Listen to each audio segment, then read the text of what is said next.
making a crystal set in the old days, you know. Normal Americans in the old days could buy an automobile for $8. Did you know that? It wasn't typical in Germany, England, or France. I bought an automobile for $8, and we used to push it up the top of the hill to get it started, rolled out, and it was. And we all had cars, and we can take them apart. We had to service our own cars because we couldn't afford to take them anywhere to have them serviced. So American kids had access to more things, radios, many things. So Americans had a higher standard of living, a better understanding of automobiles, but later on when the other countries got them, you could never buy a car, I don't think, in Germany for $8, I don't think.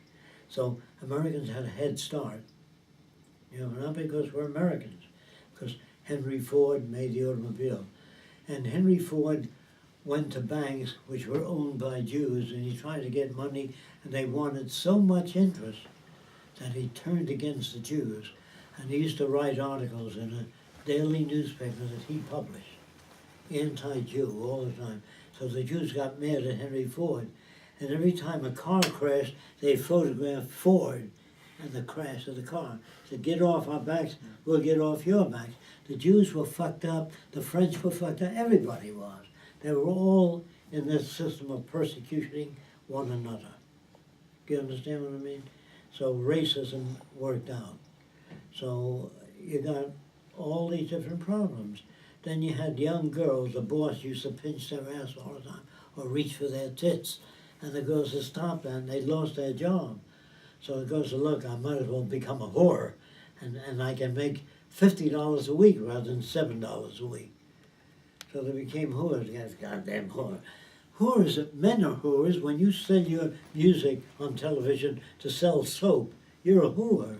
When you sing and you sell Pepsodent toothpaste, you're a whore. When you do anything for money, the guy says, yeah, but I don't believe in dictatorship.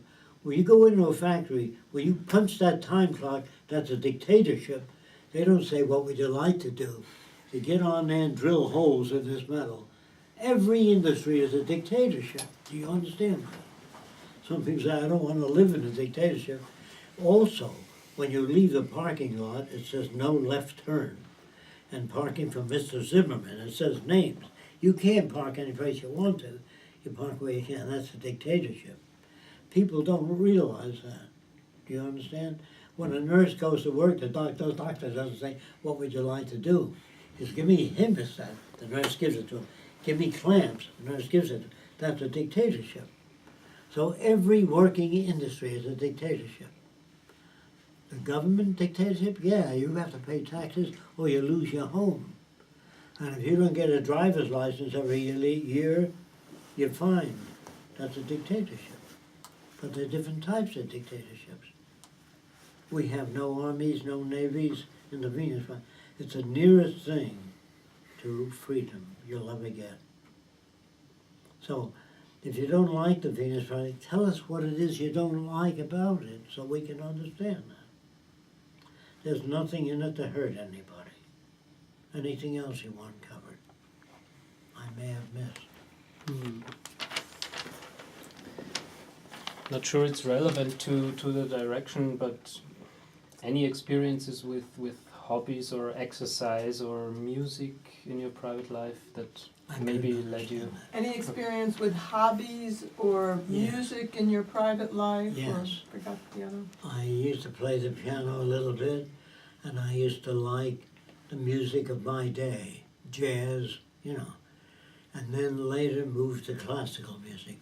But I didn't like classical music because the teacher, when I was very young in school, would play classical music. And the kid, I wanted to go out and play. I don't want to listen to classical music. So I used to sit there bored. Then when I met scientists, I used to smoke cigarettes. They used to smoke a pipe. So I bought a pipe because the people I like smoke a pipe. And they used to have musicals at their home every week, classical.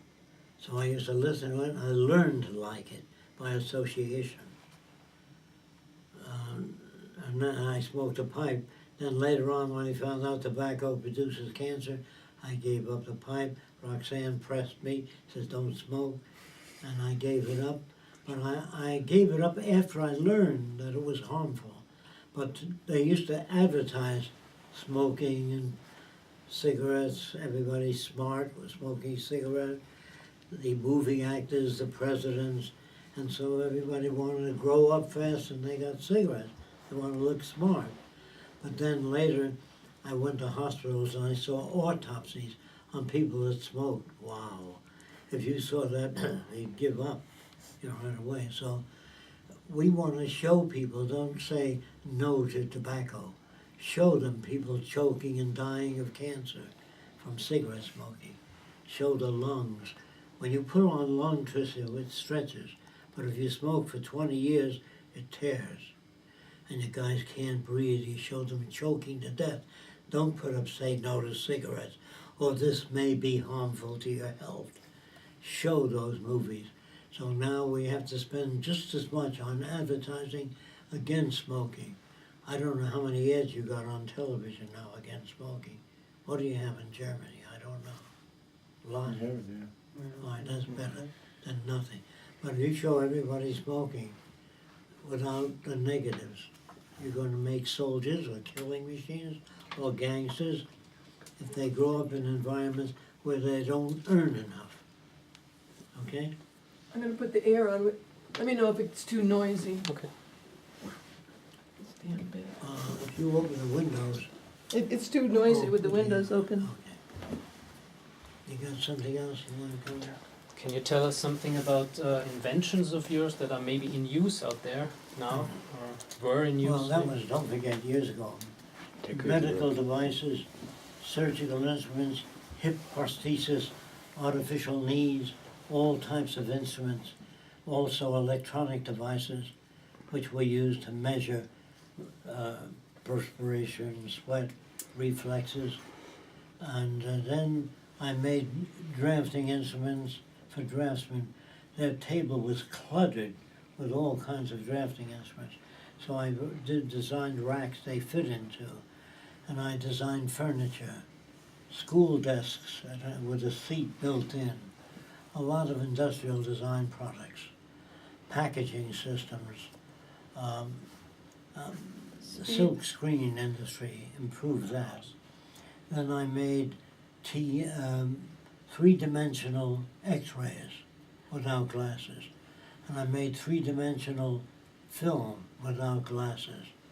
And I made different types of kettles, cooking kettles. And then I made different types of refrigerators, round, with the shelves that rotate.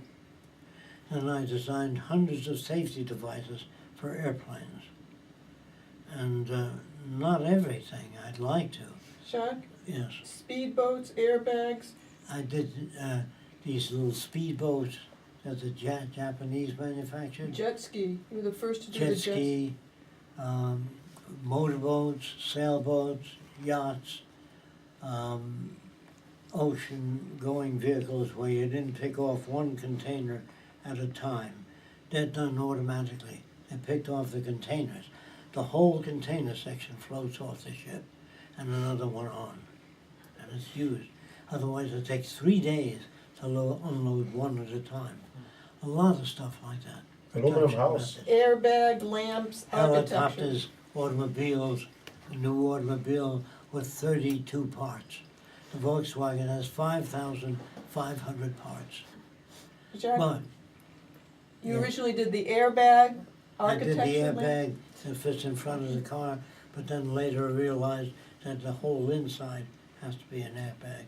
Because if it's just in front of you, you get hit on the side, your head goes through the glass. So I then later worked on more stuff. But then I asked, what am I doing? Why not change the social system? Then you can change everything. Okay? Great.